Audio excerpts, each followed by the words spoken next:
Welcome to r/entitled people, where we share stories from your lives about people who think the rules don't apply to them, and they should get what they want. Thank you, friends, for subscribing to the channel, and for so many likes. And today we have 3 great stories, so subscribe, hit the like button, and let's begin. The first story, Confronting Wage Theft and Ego. How I stood up for my rights and walked away stronger. The second story, Worst entitled customer I've ever had in my entire career. The third story, I won a case against my boss in court. The first story is, Boss tried to commit wage theft and I shattered his fragile ego. I work in an ER in the US and have worked nights the past year. Rarely ever talk to my boss, but word around the ER is he's a misogynistic a-hole with a big but oh so fragile ego to match. My last paycheck, I noticed I was short about an hour and 30 minutes. This was 2 30-minute lunches, as one was a DT shift I picked up, so I texted our head of scheduling and asked why. She texted me a picture of a no lunch sheet and told me I wasn't written down for any reason. This is the first time in my year of being here I've ever seen this sheet. And mind you, I've not been taking lunches in the past and getting paid normally. ERs are busy places and typically lunches don't happen or I'm too in the flow to go. Anyhow, I told her I'd be more diligent in taking my lunches in the future, as this was a new policy, and I'm only just now hearing about it. I said I still needed to be paid for hours worked. The second I gave kickback, she sent me over to the ER director. I texted him the same thing I did the scheduling lady, and he told me I needed to get the charge nurses that worked that shift to give him a reason why I didn't take my lunch, and then he would pay me. I said exactly, okay, I'll be sure to do that, regardless of the reason I still work those hours and need to be paid for them. Thanks. To which he responded, exact words here, if it's appropriate, I'll pay you. I practically laughed out loud at this point because he just gave me in writing that he was going to commit wage theft if he found the reason inappropriate. I texted him that if the reason wasn't appropriate, he can write me up, but I still need to be paid regardless, effectively reiterating what I've already said, and added that it's not legal to not pay employees for worked hours. At this point, he tried to call me and I promptly declined. I texted him saying I'd be more comfortable having this conversation over text. He then tried to call again and I still declined. He didn't text or call again after that. Shortly after I went to HR, it was my day off, and I needed to pick up my checks anyways. To my discomfort, the a-hole showed up. At this point, I had been waiting 10 minutes for the only lady in HR to get off the phone, and he had walked in past me to talk to her. She pretty quickly got off the phone once he arrived, and I asked for my check. She asked if I needed anything else, and I said I'd love to talk to her.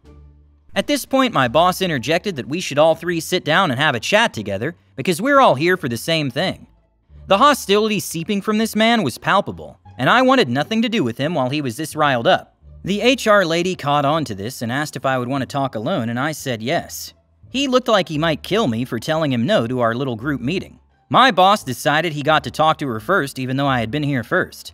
After waiting about 5 minutes, he came out and said that we're going to have a chat in his office on my next shift on Monday. Awesome. I went to the HR lady and explained the texts. She said everyone was on the same page and that I was getting paid. I asked if she saw the texts. She said he showed her and I mentioned the quite literal if-then statement I was given. She said that text can be easily misinterpreted and that he didn't mean that literally. What the hell else could he have meant? Anyway, I told her he was being unprofessional and egotistical. Because I told him no, he has to pay me, and she said that she would address that. I also mentioned how he's having me meet him in his office this Monday, and she said she'll be there and she wants us to resolve any awkwardness between us. Lucky me. I've already been looking for a job and I'm quitting regardless of what happens in this meeting Monday, due to other reasons piling up. Frankly, I don't even want to go to it, but I'm curious as hell to see what he has to say for himself. What do you guys think I should prepare for? Because honestly, I know he's going to try to throw this back on me. Update. I cannot make this SH up. My boss called out sick. The meeting was at 12 p.m., and my shift starts at 11:45 a.m. So I took a second to double check my email before the meeting and looked for any new policy regarding our mandatory lunches. There was no new policy made on our policy website, and no email about the lunch thing prior to my shifts that I had issues with. There was a staff meeting that I was unable to attend, and these aren't mandatory either. This was held 9 days after the policy went into effect. The meeting notes were sent out 11 days after the new lunch policy was implemented. Again, this isn't a policy and it's not on our policy website.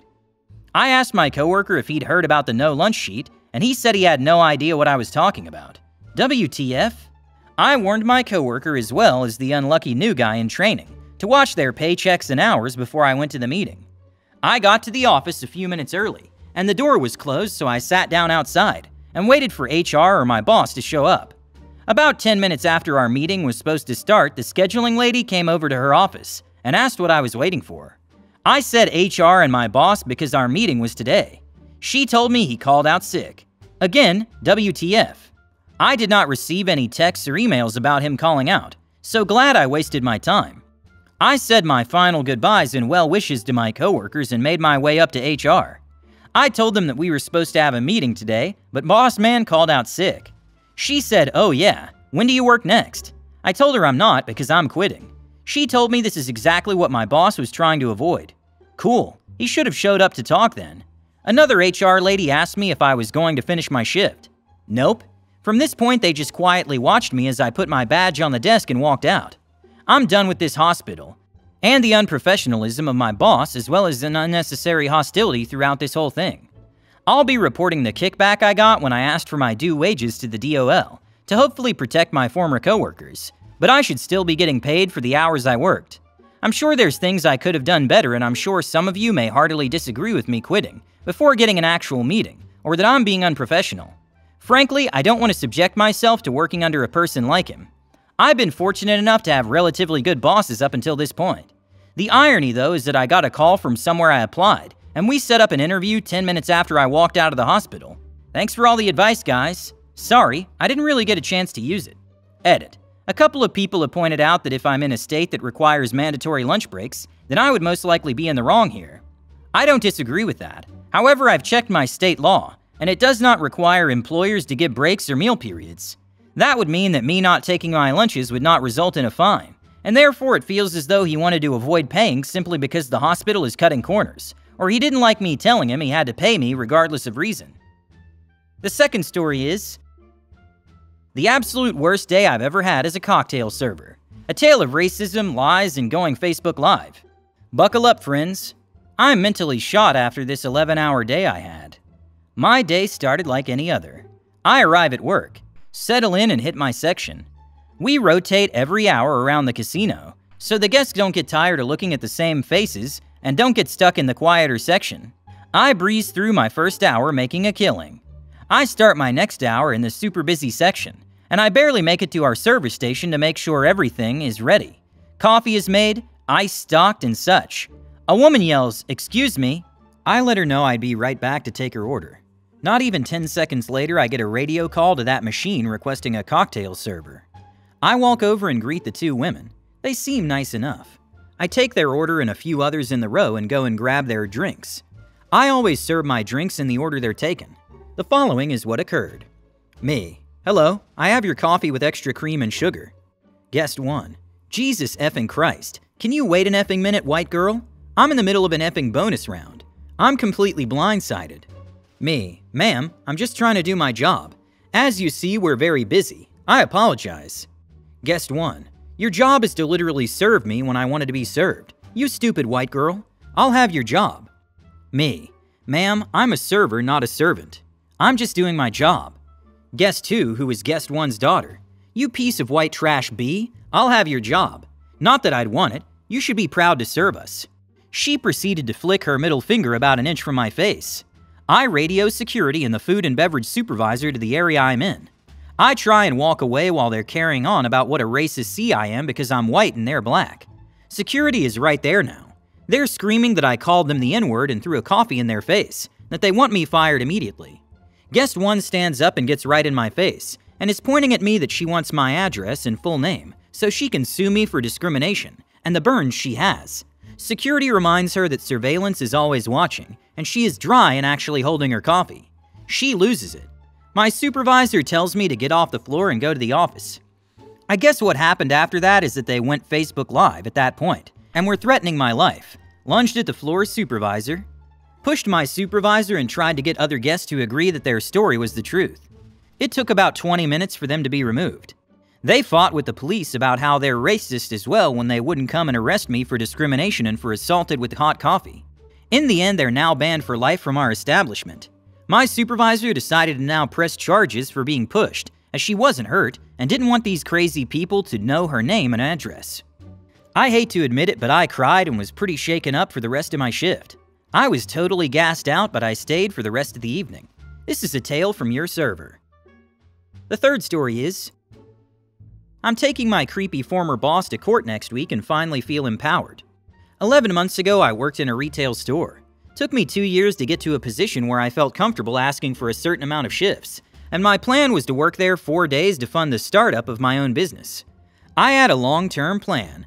On Boxing Day 2020, I was bending over putting sunglasses away when my boss, male 45, hit my bum with his hand and said nice shorts before hurrying away. My response was to freeze, which I hate about myself. I told a coworker, then went to the bathroom to cry for 10 to 15 minutes, and then gathered myself, tried to come out and be normal, but the rest of the shift was a struggle. Long story short, most of my coworkers who are middle-aged women told me that I was overreacting, that he's just a cuddly guy and that he's just playful, and I should just have a little chat to him about it during my next shift. At the start of my next shift, my little chat involved telling him that what he did was inappropriate, in which he tries to argue with me. Told him I was quitting, spat in the foyer on my way out, and then reported him to the police.